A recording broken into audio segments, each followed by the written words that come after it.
देखिए question number 6 आपको क्या दिया है, घात अंक और करनी का क्वेश्चन है, सिंपल क्वेश्चन है। चलिए करते हैं इसको। घात अंक करनी का नियम लगेगा। पहला नियम इसमें क्या लगेगा कि बेटा यदि आधार समान है, आधार समान है तो गुणा में घातें क्या होती है, जुड़ती है। एक ये नियम लगेगा इसमें, यानी कि m प्लस एन। देखते हैं कहाँ कहाँ लगेगा।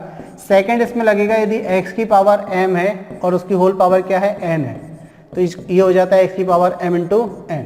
चलिए तो देखिए ये नियम कैसे लगेगा। सबसे पहले तो देखिए आपके पास क्या लिखा है, 256। 256 किसका वर्ग होता है, तो आप कहेंगे सर 16 का वर्ग होता है। तो क्वेश्चन लिखा है आपके पास 256 की होल पावर कितनी दी है, 0.16, 0.16। दूसरा मल्टीप्लाई में दिया है आपको 16 की पावर 0.18। अब अगर हम इसको 16 बना लेते हैं, इसको क्या कर लेते हैं, 16 बना लेते हैं, तो ये आधार समान हो जाएंगे, गुणा में घातें जुड़ जाएंगी। तो चलिए देखिए इसको हम लिखते हैं 16 की पावर 2 और उसकी होल पावर कितनी है, तो आप कहेंगे सर 0.16 यानी कि 0.16 इंटू आपके पास है 16 की पावर 0.18। देखिए ये बन गया m, x की पावर m, उसकी होल पावर n, तो मल्टीप्लाई हो जाएगा। तो 16 दूनी कितना होता है 32, तो 16 की पावर कितनी हो गई 0.32 इंटू में कितना 16 की पावर कितनी, तो आप कहेंगे सर 0.18। आधार समान है तो गुणा में घातें क्या होती है बेटा, जुड़ जाती हैं। तो घातें जुड़ जाती हैं तो 16 की पावर कितनी हो जाएगी 32 और 18 को जब आप जोड़ेंगे तो 50 आएगा, यानी कि 0.50। पॉइंट यदि आप हटाते हैं तो ये हो जाएगा आपका 16 की पावर कितनी 1/2। 1/2 का मतलब क्या होता है, स्क्वायर रूट, यानी कि 16 का आपको क्या करना है बेटा, वर्गमूल लेना है। तो वर्गमूल यानी कि कितना आ गया 4। तो ध्यान रखना किसी भी नंबर की पावर यदि 1/2 है तो इसका मतलब क्या होता है रूट, ठीक है। और यदि पावर कितनी है 1/3 है तो इसका मतलब क्या होता है क्यूब रूट 3। यदि 1/4 पावर है तो इसका मतलब होता है फोर्थ रूट, यानी कि चौथा मूल, ठीक है। इसका मतलब क्या होता है फोर्थ रूट यानी कि चौथा मूल, ठीक है। चलिए तो अब देखिए आपको किस ऑप्शन में दिया है 4, तो ऑप्शन आपके पास है बी। ऑप्शन बी क्या हो गया बेटा, आपका आंसर हो गया। तो 6वें क्वेश्चन का आंसर हो गया, घातांक करने का क्वेश्चन था, ठीक। चलिए आगे बढ़ते हैं क्वेश्चन नंबर 7 की तरफ। क्वेश्चन नंबर 7 आपको दे रहा है, वह सबसे बड़ी संख्या क्या होगी जिससे 989 तथा 1327 में भाग देने पर क्रमशः 5 तथा 7 शेषफल बचता है। इन्होंने बोला कि वो सबसे बड़ी संख्या बताना है, इन 4 ऑप्शन में से वो सबसे बड़ी संख्या कौन सी है जिससे यदि आप 989 यानी कि 989 और 1327 को डिवाइड करें तो रिमाइंडर आपकी क्या है 5 और 7 आए, ठीक है ना। यदि आप 989 को भाग दें तो 5 शेष बचे और 1327 को भाग दें तो आपका 7 शेष बचे। तो अब इस तरीके की कंडीशन आएगी, भाग देखने पर 7 शेष बचे। तो आपको क्या करना है, सबसे पहले देखिए, पहले हम ट्रेडिशनल अप्रोच से करते हैं। 989 था और 1327 था, इसमें बोल रहे हैं कितना शेष बचना चाहिए 5, तो रिमाइंडर कितना है यहाँ पर 5 और यहाँ कितना है तो 7। तो आपको क्या करना है, जो शेष बच रहा है ना पहले उसको आप माइनस कर दीजिए, संख्याओं में से आप उसको माइनस कर दीजिए।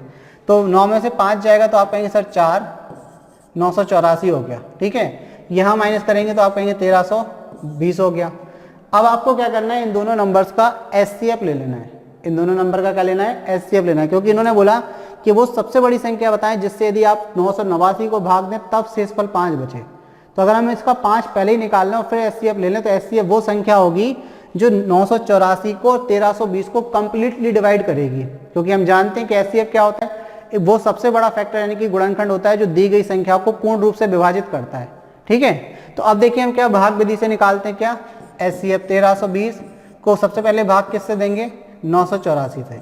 ये भाग तब तक जाएगा जब तक शेषफल 1 नहीं आ जाता। एक बार भाग दिया बेटा आपने, कितना हो गया 984। 10 में से 4 जाएगा तो आप कहेंगे सर 6 बचेगा, 9 जाएगा 12 में से 3 बचेगा, 10 जाएगा 13 में से 3 बचेगा, 336। 336 से आप भाग लगाएंगे 984 को, क्योंकि 3 बार में तो भाग ऊपर चला जाएगा तो आप 2 बार भाग देंगे। 6 दूनी 12 की 2 हासिल में 1, 3 दूनी 6 और 1 7 और 3 दूनी 6। फिर माइनस करेंगे। देखिए ये नियम होता है कि जो शेषफल बचता है ना उससे हम भाजक में भाग देते हैं। ये एचसीएफ निकालने की क्या है, डिवीजन मेथड यानी कि भाग विधि है।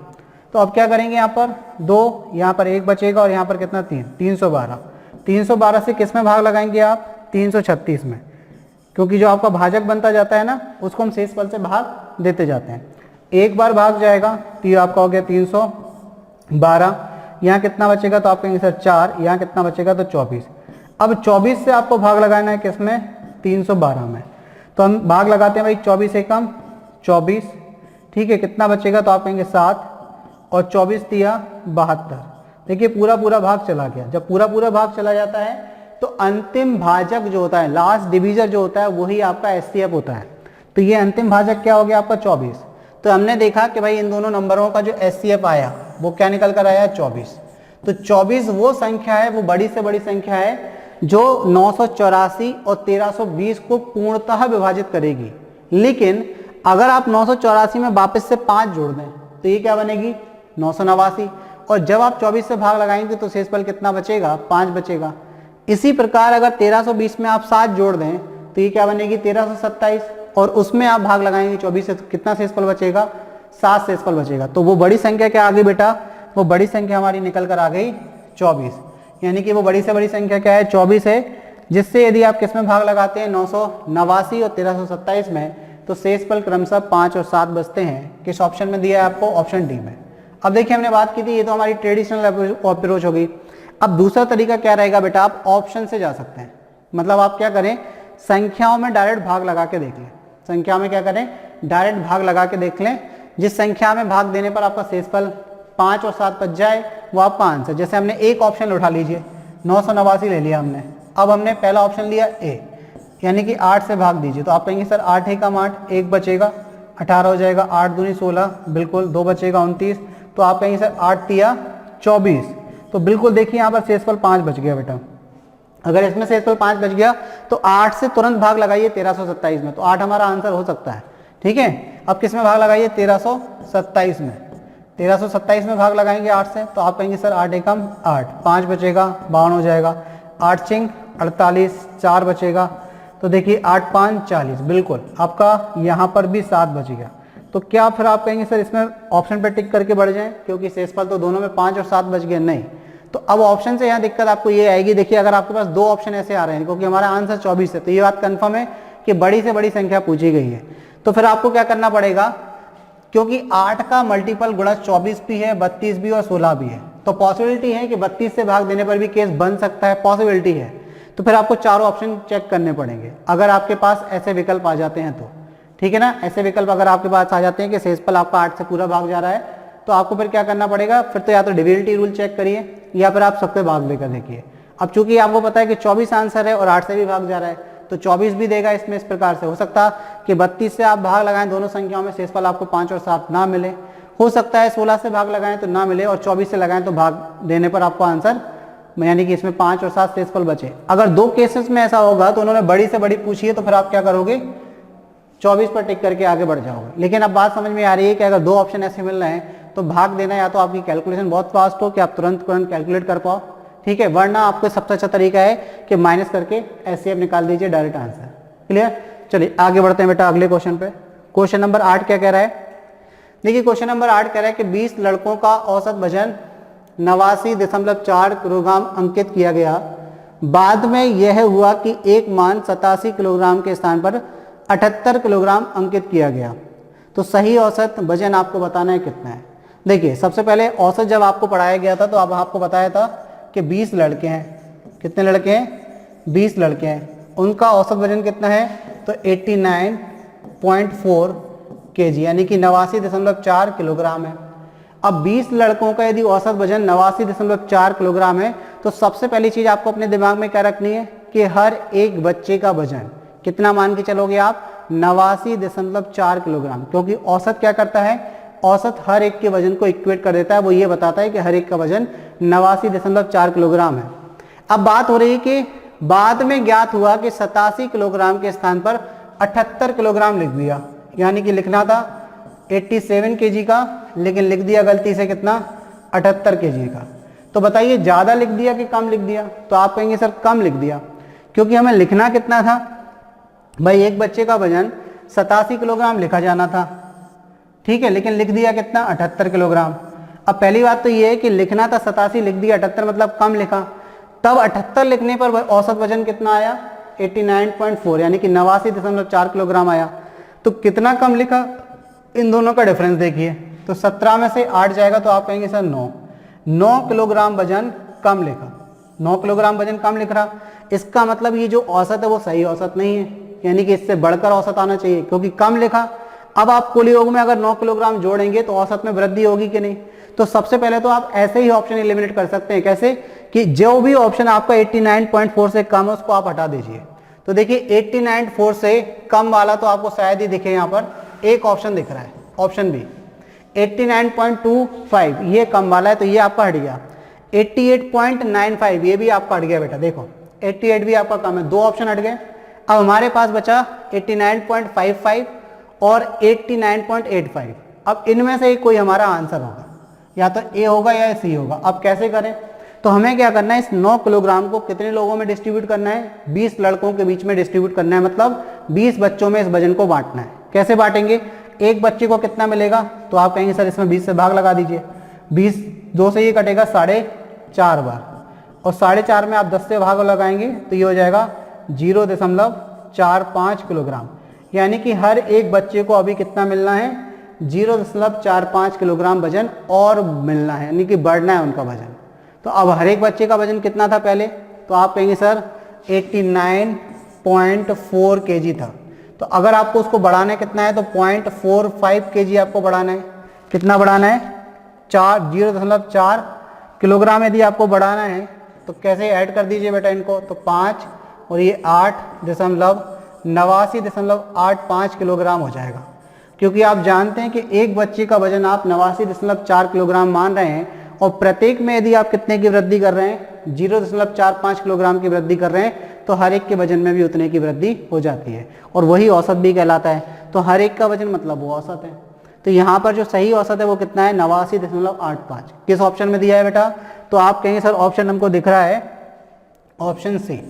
ऑप्शन सी क्या हो जाएगा बेटा, आपका आंसर हो जाएगा। ठीक है, चलिए तो इस प्रकार देखिए आपने 8वें क्वेश्चन में देखा, औसत का क्वेश्चन था, इजी क्वेश्चन है, आसानी से आप बना सकते हैं। आगे बढ़ते हैं क्वेश्चन नंबर 9 की तरफ।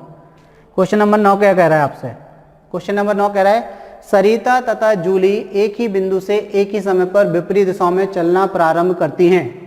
यदि उनकी गतियां क्रमशः 2.5 किलोमीटर प्रति घंटा तथा 2 किलोमीटर प्रति घंटा हो, तो कितने समय बाद उनके बीच की दूरी 18 किलोमीटर हो जाएगी। सिंपल क्वेश्चन है। देखिए एक ही बिंदु है, ये रहा एक बिंदु, ठीक है, ये खड़ी है सरिता और ये खड़ी है कौन, जूली, ये खड़ी है जूली।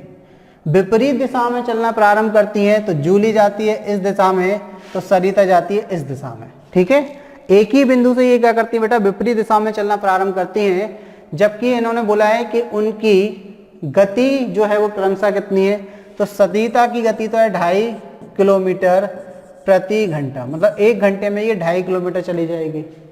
और अगर हम बात करें कि जूही की गति कितनी है, तो आप कहेंगे सर वो है 2 किलोमीटर प्रति घंटा, 2 किलोमीटर प्रति घंटा। तो अब आप बताइए बेटा कि 1 घंटे में इन दोनों के बीच में कितना फासला होगा 1 घंटे में। तो आपको पता है ये इस पॉइंट से चलकर सरिता आ गई यहाँ पर, ये 2.5 किलोमीटर की दूरी हो गई 1 घंटे में, क्योंकि इसकी चाल 2.5 किलोमीटर प्रति घंटा है। तो सरिता कहाँ पहुँच गई, यहाँ पर। जूही इस बिंदु से कहाँ आ गई, तो जूही की थोड़ी सी दूरी कम कर लीजिए, क्योंकि 2 किलोमीटर है, तो इसको थोड़ा सा कम कर लीजिए। तो जूही कहाँ आ गई बेटा, तो जूही आ गई यहाँ पर, ये हो गई 2 किलोमीटर की दूरी, तो जूही यहाँ गई। तो बताइए कितने घंटे में इनके बीच में 1 घंटे में कितने का फासला हुआ, तो 2.5 ये चली, 2 ये चली, तो 1 घंटे में इनके बीच में जो फासला है वो कितना है, 4.5 किलोमीटर का है। कितना फासला है, 4.5 किलोमीटर का है। तो 1 किलोमीटर का फासला कितने घंटे में होगा, तो आप कहेंगे सर एक एक नियम लगा दिया ये तो आपने, यानी कि यूनिटरी मेथड लगा दी यहाँ पर। तो देखिए कैसे करेंगे भाई, 1 किलोमीटर का फासला कितने घंटे में होगा, तो 1/4.5 घंटे में होगा। तो कितने किलोमीटर का फासला चाहिए आपको, तो क्वेश्चन में दिया है बेटा 18 किलोमीटर का फासला। तो 18 किलोमीटर का फासला तय करने में इनको कितना समय लगेगा, तो 18 से दोनों तरफ मल्टीप्लाई कर दीजिए। देखिए 4.5 दूना 9 होता है, ठीक है, यानी कि कितने बार कट जाएगा, 4 बार, यानी कि 4 घंटे में इनके बीच में जो फासला होगा वो कितना होगा बेटा, तो आप कहेंगे सर 18 किलोमीटर का होगा। यही आपका आंसर है। किस ऑप्शन में दिया है आपको, तो ऑप्शन ए क्या हो गया बेटा, आपका आंसर हो गया। क्लियर हो गई बात। चलिए तो आगे बढ़ते हैं, क्वेश्चन नंबर 10 देखते हैं क्या पूछा गया था। देखिए क्वेश्चन नंबर 10 है कि 5 सेंटीमीटर त्रिज्या वाले वृत्त के त्रिज्या खंड का क्षेत्रफल ज्ञात करें। जो 3.5 सेंटीमीटर लंबाई वाले चाप द्वारा निर्मित किया गया हो। देखिए इन्होंने क्वेश्चन बोला है कि 5 सेंटीमीटर त्रिज्या वाले वृत्त के त्रिज्यखंड का क्षेत्रफल आपको ज्ञात करना है। तो सबसे पहले समझ लें कि त्रिज्यखंड का क्षेत्रफल क्या होता है। ये एक वृत्त है, इसका ये केंद्र O है, ठीक है। इसकी त्रिज्या अगर हम बोलें तो O से यानी कि केंद्र से इसके परिधि तक की दूरी क्या होती है, इसकी त्रिज्या होती है। एक चाप और त्रिज्याओं के बीच का जो क्षेत्र होता है वो उसका त्रिज्यखंड कहलाता है। और यहाँ पर अगर कोण ये कितने का बन रहा है, थीटा का बन रहा है। तो ये वाला जो क्षेत्र बन रहा है बेटा यहाँ पर, ये इनका त्रिज्यखंड का क्षेत्रफल कहलाता है। ये चाप है, ये चाप है जिसकी लंबाई कितनी है, L है। ये त्रिज्या है स्मॉल r, ये भी त्रिज्या है स्मॉल r। तो ये वाला जो एरिया आपको दिख रहा है बेटा, जिसको हम सेट कर रहे हैं, जिसपे हमने एक परछाई बना दी, ये वाला एरिया कहलाता है त्रिज्यखंड का क्षेत्रफल कहलाता है। इसको हम निकालते कैसे हैं। अब 5 सेंटीमीटर त्रिज्या वाले वृत्त के त्रिज्यखंड का क्षेत्रफल ज्ञात करें। तो देखिए त्रिज्यखंड का क्षेत्रफल का जो फॉर्मूला होता है वो होता है त्रिज्यखंड का क्षेत्रफल, त्रिज्यखंड का क्षेत्रफल कैसे निकालते हैं हम। त्रिज्यखंड का क्षेत्रफल होता है θ/360 पाई r स्क्वायर। तो देखिए r की वैल्यू तो आपके पास है, कितनी है, 5 सेंटीमीटर। r की वैल्यू तो बेटा आपके पास है, तो आप कहेंगे कितनी है सर, 5 सेंटीमीटर है। तो r की वैल्यू तो हमने ले ली भाई, हमारे पास 5 सेंटीमीटर है। लेकिन क्या आपके पास थीटा की वैल्यू है, बिल्कुल नहीं है। तो थीटा होना हमारे पास जरूरी है, बिना थीटा के आप निकाल ही नहीं सकते त्रिज्यखंड का क्षेत्रफल। लेकिन आपको क्या दिया है, जो 3.5 सेंटीमीटर लंबाई वाले चाप द्वारा निर्मित है, यानी कि चाप की लंबाई आपको दी है, L की वैल्यू कितनी दी है, 3.5 सेंटीमीटर चाप की लंबाई दी है। तो यहाँ जो चाप की लंबाई दी है, इसके माध्यम से हम θ/360 निकाल सकते हैं। कैसे, हम जानते हैं चाप की लंबाई, चाप की लंबाई क्या होती है। तो आप कहेंगे सर θ/360 2πr होती है। कितनी होती है, 2πr होती है चाप की लंबाई।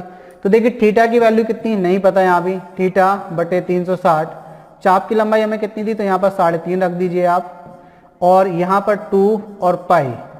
r की वैल्यू भी बिल्कुल है हमारे पास, कितनी है, 5 है। तो आप चाहें तो रख सकते, नहीं तो अभी r के फॉर्म में रहने दें। अब यहाँ से आप θ/360 की वैल्यू निकाल लीजिए। कैसे निकालेंगे, तो आप कहेंगे सर यहाँ से θ/360 की वैल्यू कितनी आएगी, तो θ/360 केवल एक तरफ रखिए, बाकी सबको आप दूसरी तरफ ले जाइए। तो 2πr अपॉन में चला जाएगा, यानी कि 3.5 अपॉन में कितना हो जाएगा, 2πr। तो ये θ/360 की वैल्यू आ गई।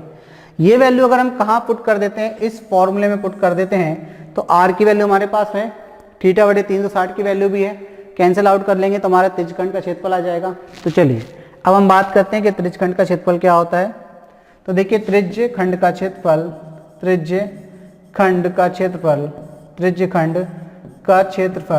क्या होता है। तो आप कहेंगे सर θ/360, तो इसकी जगह पे लिख लीजिए 3.5 upon 2πr into πr square, तो इंटू πr स्क्वायर। देखिए स्क्वायर से r कैंसिल, पाई से पाई कैंसिल, तो ये आपका हो गया 3.5 बटे में कितना 2, और r की वैल्यू कितनी है, तो आप कहेंगे सर 5। दशमलव खत्म कीजिए, बटे में कितना आएगा, तो आप कहेंगे सर 10। तो देखिए 5 से ये कितने बार कट गया, 2 बार कट गया। तो ये कितना हो गया, तो आप कहेंगे सर ये 35 बटे में कितना हो गया, 4 हो गया।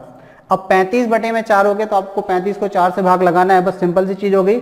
तो आप कहेंगे 8 4 8 32, 3 बचेगा, दशमलव लग जाएगा, 4 7 28, 2 बचेगा, 4 5 20। ये किस में आएगा आपका, सेंटीमीटर में। क्या पूछा गया था, क्षेत्रफल पूछा गया था, त्रिज्यखंड का क्षेत्रफल सेंटीमीटर स्क्वायर में आएगा बेटा, सेंटीमीटर स्क्वायर। ये आपके आंसर होंगे सेंटीमीटर स्क्वायर में, ठीक है, क्योंकि आपसे त्रिज्यखंड का क्षेत्रफल पूछा गया, क्षेत्रफल सेंटीमीटर स्क्वायर में होता है।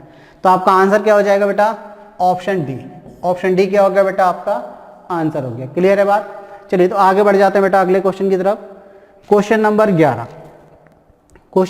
कह रहा है बेटा आपसे 60 लीटर मिश्रण में दूध और पानी का अनुपात क्रमशः 2:1 है। कितना और अतिरिक्त पानी मिलाया जाए ताकि अनुपात 1:2 हो जाए। देखिए सबसे पहले ये चीज़ समझिए कि क्वेश्चन में बोल क्या रहे हैं, बोल रहे हैं कि भाई ये 60 लीटर का क्या है, मिश्रण है। 60 लीटर का मिश्रण है, ये किन दो चीज़ों से मिलकर बना है, ये दूध से और पानी से मिलकर बना है। ये मिश्रण किसका है, दूध का और पानी का है। दूध और जो पानी का अनुपात है यहाँ पर वो कितना है, तो आप कहेंगे सर 2:1 का अनुपात है। 2:1 का अनुपात है। कितना और अतिरिक्त पानी मिलाया जाए ताकि अनुपात 1:2 हो जाए, यानी कि अनुपात कितना हो जाए, दूध अनुपात पानी का, दूध और पानी का 1:2 हो जाए। किस चीज को मिलाने की बात कर रहे हैं बेटा, तो यहाँ पानी मिलाने की बात कर रहे हैं। किस चीज को मिलाने की बात कर रहे हैं, पानी को। एक चीज ध्यान रखना, जब किसी मिश्रण में आप कोई चीज मिलाते हैं, जब किसी मिश्रण में, जैसे ये दूध और पानी का मिश्रण है, अब मिश्रण में अगर आप पानी मिला रहे हैं तो किसकी मात्रा में परिवर्तन होगा, तो आप कहेंगे सर स्वाभाविक सी बात है, पानी मिला रहे हैं तो पानी की मात्रा में परिवर्तन होगा। तो दूध की मात्रा तो कांस्टेंट रहेगी, स्थिर रहेगी, उसमें कोई परिवर्तन नहीं होगा। अब जब दूध की मात्रा में कोई परिवर्तन नहीं होगा तो आप बताइए इस क्वेश्चन में तो चेंज हो रहा है। पहले दूध कितना था, तो आप कहेंगे सर पहले जो दूध की मात्रा थी वो 2 यूनिट थी, अब कितनी हो गई, 1 यूनिट। तो दूध की मात्रा में परिवर्तन नहीं होना चाहिए ना, क्योंकि पानी मिला रहे हैं, तो पानी की मात्रा में परिवर्तन होना चाहिए। तो यहाँ दूध की मात्रा को आप समान कर लीजिए। कैसे समान करेंगे, इस 2 का मल्टीप्लाई नीचे कर दीजिए, इस 2 का मल्टीप्लाई नीचे करेंगे तो ये अनुपात हो जाएगा आपका 2:4। अब यहाँ से क्वेश्चन क्या हो गया आपका बेटा, सेटिस्फाई हो गया। क्वेश्चन कैसा सेटिस्फाई हो गया कि पहले दूध की मात्रा कितनी, तो आप कहेंगे 2, अब कितनी, तो आप भी कहेंगे 2। पहले पानी कितना, 1, अब कितना, 3, यानी कि पानी में कितना परिवर्तन हुआ, 3 यूनिट का। तो 3 यूनिट की वैल्यू आपको निकालनी है। ये जो 3 यूनिट का परिवर्तन हुआ ना, इसी 3 यूनिट की वैल्यू आपको निकालनी है। अब ये क्वेश्चन में आपसे कह रहे हैं कि इनिशियली कितना था भाई, इनिशियली दूध और पानी का अनुपात 2:1 था, यानी कि अगर दूध 2 था तो पानी 1 था, तो टोटल मात्रा कितनी थी, तो आप कहेंगे सर 3। और 3 यूनिट की वैल्यू किसके बराबर है, तो आपको पता है 60 लीटर के बराबर है। मतलब शुरुआत में 3 यूनिट की वैल्यू किसके बराबर, 60, और यही 3 यूनिट की वैल्यू तो हमें निकालनी थी। तो देखिए 3 यूनिट की वैल्यू कितनी आ गई, 60 आ गई। तो आपका आंसर क्या हो गया बेटा, तो आप कहेंगे सर 60 जो है हमारा आंसर हो गया। यही आपका क्या हो जाएगा आंसर। किस ऑप्शन में दिया है आपको बेटा, तो 60 दिया ऑप्शन ए में। ऑप्शन ए क्या हो गया आपका आंसर हो गया। ठीक, क्लियर है। चलिए आगे बढ़ते हैं, क्वेश्चन नंबर 12 देख लेते हैं। देखिए सिंपल क्वेश्चन है, ये मिक्सचर एलिगेशन का एक क्वेश्चन आपके पास आ गया। ये रेशियो में भी जाता है ये वाला क्वेश्चन, ठीक है, यानी कि इसको आप दोनों में काउंट कर सकते हैं। मिक्सचर एलिगेशन में भी इस क्वेश्चन को पढ़ा जाता है, साथ ही रेशियो प्रोपोर्शन में भी इस क्वेश्चन को पढ़ा जाता है। इसको मतलब जो अभी हमने 11वां क्वेश्चन किया वो वाला, देख लीजिए इसको। चलिए आगे बात करते हैं क्वेश्चन नंबर 12 की। 150 मीटर लंबाई की एक रेलगाड़ी, देखिए अब टाइम डिस्टेंस स्पीड का एक क्वेश्चन आ गया। 150 मीटर लंबाई की एक रेलगाड़ी प्लेटफॉर्म पर खड़े एक व्यक्ति को पार करने में 10 सेकंड का समय लेती है, तो रेलगाड़ी की चाल मीटर प्रति सेकंड में कितनी है। तो देखिए 150 मीटर लंबाई की एक रेलगाड़ी है, प्लेटफॉर्म पर खड़े एक व्यक्ति को पार कर रही है। तो जैसा कि हम जानते हैं कि जब कोई ट्रेन किसी व्यक्ति को दूसरा किसी पेड़ को और तीसरा किसी खंबे को पार करती है, इन तीनों में से किसी भी एक स्थिति में अगर ट्रेन है, इन तीनों में से किसी एक को भी यदि पार करती है तो उस स्थिति में ट्रेन अपनी लंबाई के बराबर दूरी तय करती है। अब इन्होंने पूछा क्या है कि 150 मीटर लंबाई की एक रेलगाड़ी प्लेटफॉर्म पर खड़े एक व्यक्ति को पार कर रही है, मतलब व्यक्ति को पार कर रही है, तो कितनी दूरी तय की होगी उसने, अपनी लंबाई के बराबर, यानी कि उसके द्वारा तय की गई दूरी कितनी है, 150 मीटर। पार करने में 10 सेकंड का समय लेती है, तो समय कितना है, 10 सेकंड। तो क्या बताना है, उसकी चाल बतानी है मीटर पर सेकंड में।